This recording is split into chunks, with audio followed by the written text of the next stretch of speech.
let's move on to topic number 2. It's a big topic, and it's definitely an emotional topic around the country. Sha'carri Richardson getting disqualified from the Olympics and from the Olympic team for a failed drug test for marijuana. So what do you got on this, Pat? Okay, so this is incredibly complicated. I hate that this is a rule that athletes can't smoke weed. I mean, we've talked about this a million times before. It's so much better to smoke weed than it is to take a Percocet, take a Vicodin. And a lot of athletes in the past have done that for pain. It's an addictive substance, and weed isn't. Marijuana isn't. So we also found out that Sha'carri's mother passed away, and to deal with the emotional stress that she was going through. Obviously, she smoked some weed. She fully admitted it. So I think we all appreciate her character in this situation. But she did break the rules. Those are the rules. You can't smoke weed before a race like that. And that's the rules of the Olympic trials. That's the rules of the International Olympic Committee. And you can't break the rules. It's terrible for her. It's terrible for the U.S.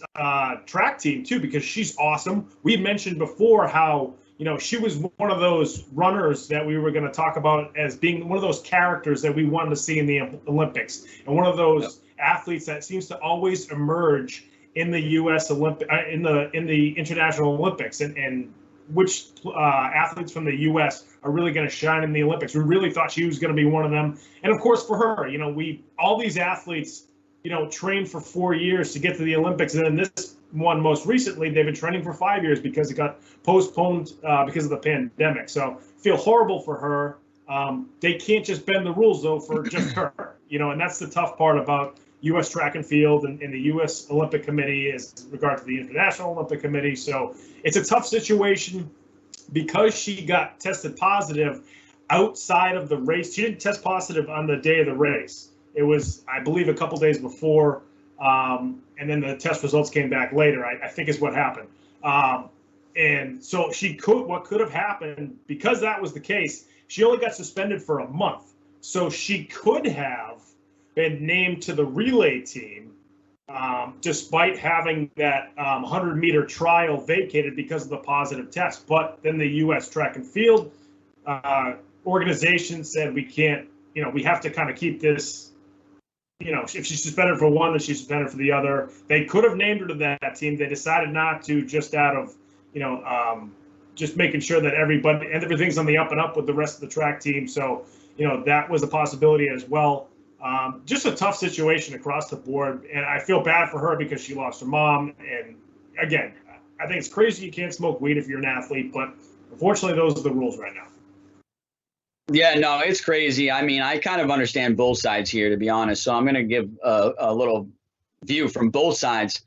But first off, what you're saying with the, being left off the relay team, I think that was USA Track and Field just saying, we don't want to answer all the questions at the Olympics of why she was left out of the 100. So we're just going to leave her home.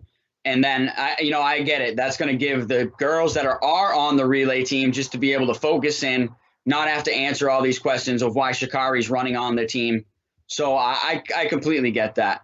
And I completely get people saying, hey, it's the rule. It's written in there, it's still federally illegal. So, for our track and field team and, I get it. She's like a mentor and all that stuff. I get it. I totally get that. She's a professional athlete. One of her tweets that she brought up, she said, I'm human. And first off, so we all make mistakes, we all maybe have the bad timing. Like you said, she had just lost her mother. I feel so bad about that. So we don't know how she was feeling in that moment. I do know this. It's not a performance enhancing drug. So it definitely does not help you run 9.87 like she does naturally or what she's physically gifted to do.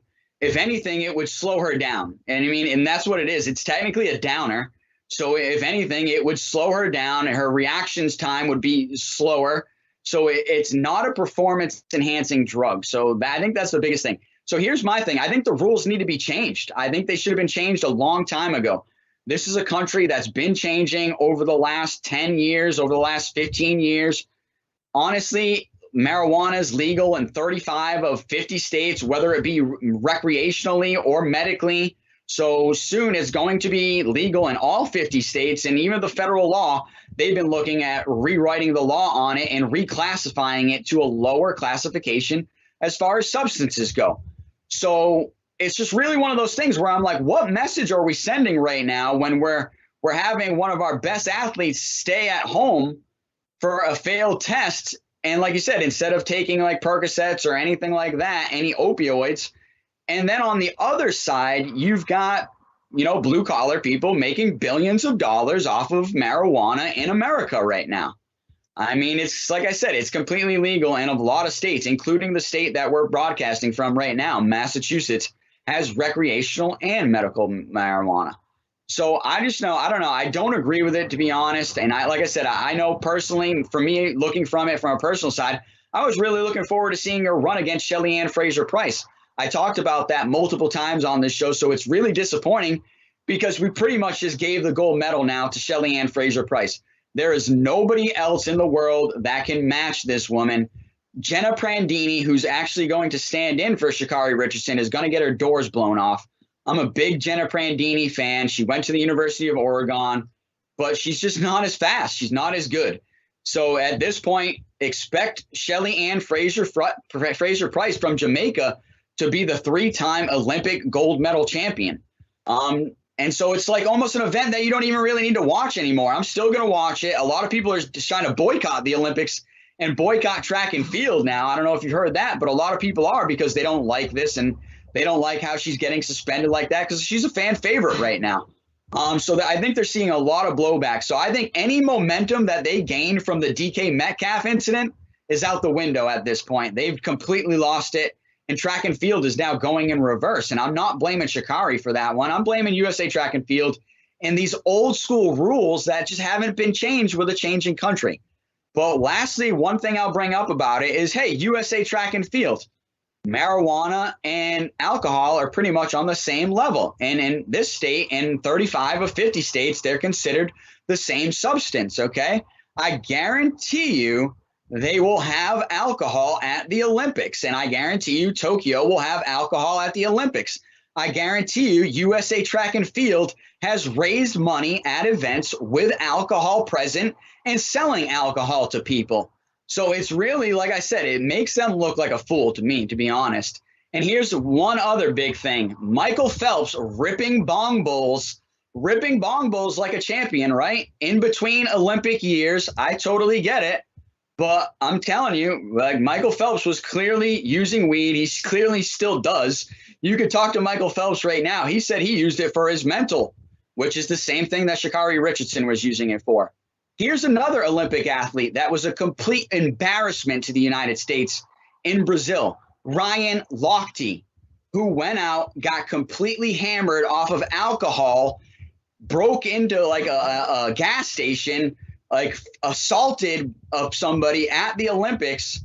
You get what I'm saying? So I'm just like, this is completely different here. I just don't get it. And it just seems like it's just a totally different standard. And I just do not agree with it. Brennan, let me ask you one more question. I don't know the answer to this. This is why I'm asking you a lot more about track and field than I do. Is this a rule by the International Olympic Committee, or is it a rule with the U.S. Olympic Committee? I know she tested positive in Oregon, which is actually a state that marijuana is legal. I know the U.S. Olympic Committee conducted the test, but is it a rule for U.S. Olympics, or is it a rule for international? Maybe both. I believe it's a rule for both, to be honest, currently. And I'd have to check on the Olympic standards. But you definitely will get tested at the Olympics. So pretty much everybody's going to get tested at the Olympics, as they should, especially after what Russia's been doing over the last 20 years. Exactly, right? Exactly. So I agree with them testing everybody at the Olympics, because you don't want performance-enhancing substances. But I think this was a failed test at the U.S. Olympic trials. So this was a failed test for the U.S. standard. So it's really one of those things where they deemed her like disqualified at the trials. And so that disqualified her from being in the Olympics. So really it was a United States rule. So the United States could easily take this off. And then, hey, if it's an Olympic rule at that point, then, hey, once you get to the Olympics, you better be clean at that point, because, you know, the Olympic Committee's a totally different ball game. They got to decide on their own, and that's an international question at that point, and the United States is just a small piece of that international. Right. Well, it's like we said, the laws need to change, I think, federally here, where it's across the board. Then it maybe goes into the Olympics and other either professional sports or amateur sports like the Olympics, and then so on and so on. So a lot of work to do in that aspect.